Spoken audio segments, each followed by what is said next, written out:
Olá, meu querido irmão, minha querida irmã. Deus te abençoe muito. Obrigado por estar mais uma vez aqui no canal. Hoje nós vamos falar um pouco sobre o comportamento de quem tem o Espírito Santo. Será que eu consigo definir quem tem o Espírito Santo olhando para a pessoa? Ou consigo definir que a pessoa tem o Espírito Santo por alguns sinais e prodígios que ela executa? Eu queria já compartilhar contigo aqui o testemunho de um homem que ele era pastor da igreja e uma situação bem ruim na vida dele derrubou ele, levou ele para o mundo, ele virou mendigo e tal. E ele veio a participar de um culto e nesse culto ele sentou lá atrás e viu que um cara endemoniado não era detido por nenhuma daquelas autoridades que ali estavam. Ancião, pastor, diaconato, enfim, a liderança da igreja estava envolvida com aquele homem e não conseguia expulsar o demônio daquele homem. Então esse homem, que até então mendigo, se ajoelhou, pediu perdão a Deus pelos seus pecados, se levantou e foi em direção àquele homem endemoniado. E o homem, vendo ele ir na direção dele, já começou a espraiar mais loucura ainda, né? Por causa que o demônio estava no corpo dele. Então, este homem mendigo estendeu a mão sobre ele e mandou sair em nome de Jesus. E saiu. Por isso que eu faço a pergunta novamente: será que eu consigo definir quem tem o Espírito Santo e quem não tem olhando para a pessoa? Ou sinais e prodígios é que vão determinar quem tem o Espírito Santo e quem não tem? Vamos ver o que a Bíblia fala sobre isso? Olha só, Atos capítulo 22, os versos 15 e 16, mostram a defesa de Paulo perante alguns homens aqui. E ele está mostrando ali como Jesus apareceu para ele, o que foi conversado. Olha só, verso 15: porque terás de ser sua testemunha diante de todos os homens das coisas que tem visto e ouvido. E agora, por que te demoras? Levanta-te, recebe o batismo e lava os teus pecados, invocando o nome dele. Então o apóstolo recebeu uma instrução aqui, mas a Bíblia até então não tinha dito que ele já estava com o Espírito Santo. Mas o apóstolo Paulo se arrependeu, de seus pecados. E ele foi batizado, não é o que o texto está dizendo? Vamos dar sequência aqui? Olha só o que diz João capítulo 16, verso 8 e 9. Quando ele vier, convencerá o mundo do pecado, da justiça e do juízo. Do pecado porque não crê em mim. Entendeu? A mesma coisa que Deus está pedindo lá em Miqueias capítulo 6, verso 8, ele está dizendo que Deus nos declarou o que ele quer de nós. Que nós sejamos misericordiosos, que a gente venha amar a justiça, praticar a justiça, e andar humildemente com Deus. Pronto. Isso aí é o papel do crente para ser salvo. Não precisa fazer malabarismo, fazer sinais e prodígios para dizer que tem o Espírito Santo e por aí vai. Deus só quer que tu e eu sejamos justos. Isso já basta para ser salvo em Cristo Jesus.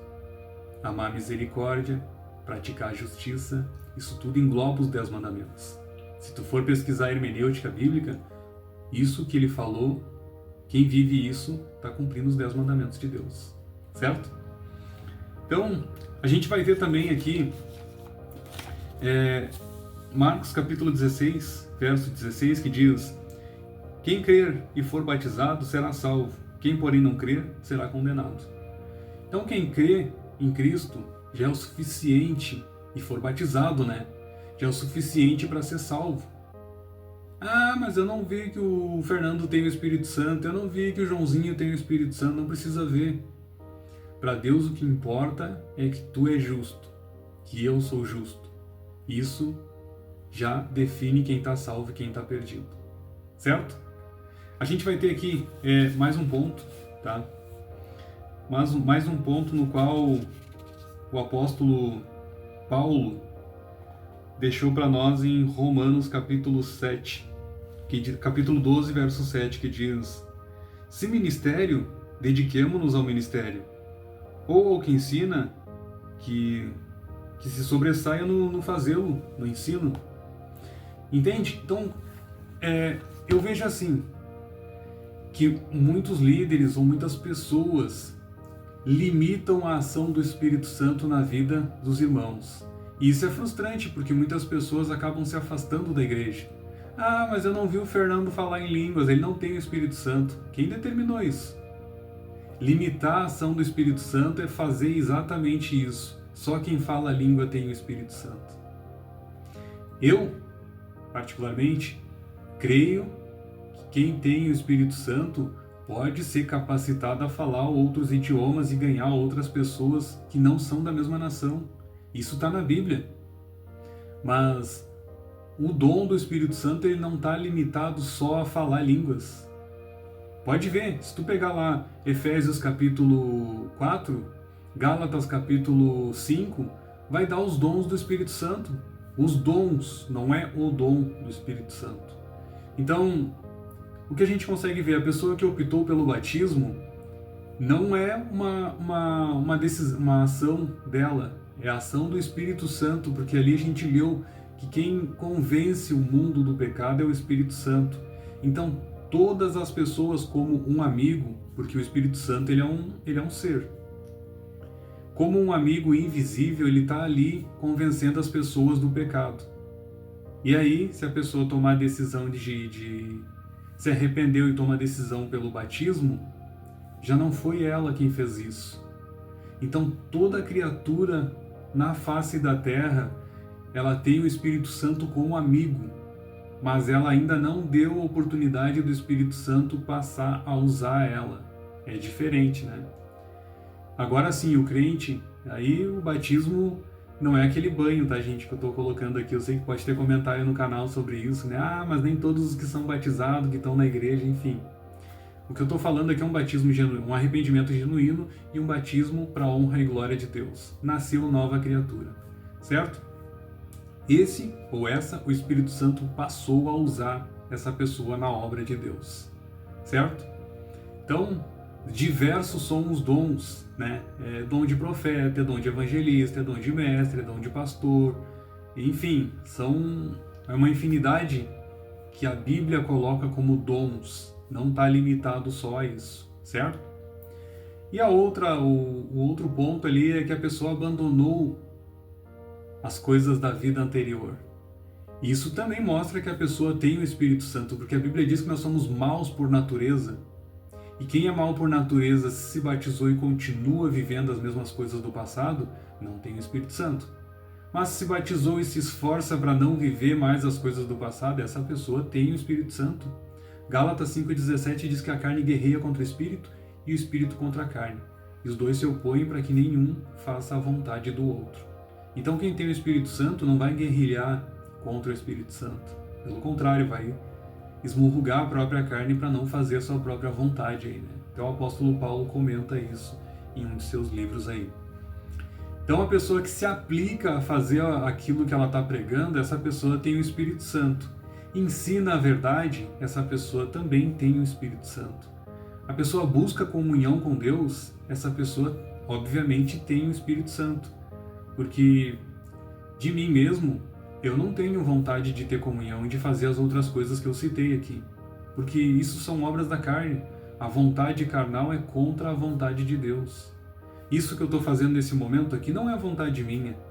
Te convencer que Jesus morreu por ti, que tu precisa mudar de direção para que tu possa ser salvo e viver eternamente. Isso não é vontade minha, mas sim vontade do Espírito Santo te ganhar para o reino de Deus. E o outro ponto aqui que talvez tu não saiba, que fala muito sobre a história da igreja antiga.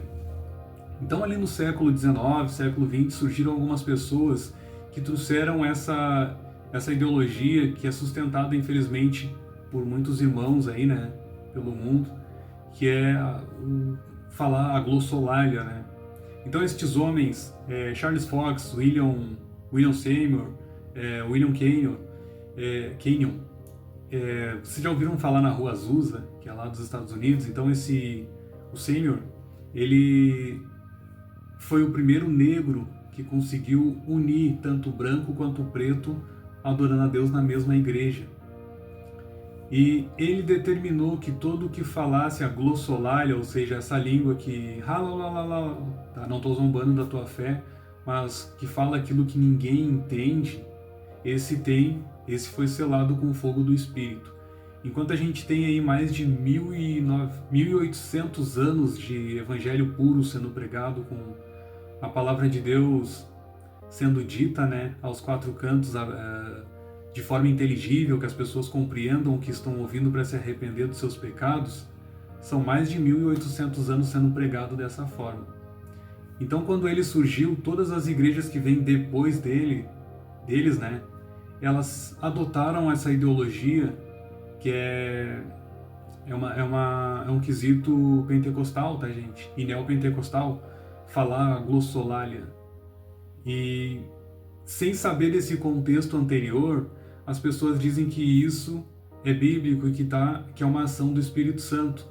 Então vamos pegar mais um contexto aqui. Não tem religião aí que a pessoa recebe um espírito que, para quem lê a Bíblia, que entende que o espírito que a pessoa recebe nas religiões de matriz africana e elas não entendem o que aconteceu com elas, porque elas comem, elas bebem, elas fumam, elas dançam, enfim, falam coisas e depois elas não lembram o que aconteceu, isso não se aplica ao domínio próprio de quem tem o Espírito Santo.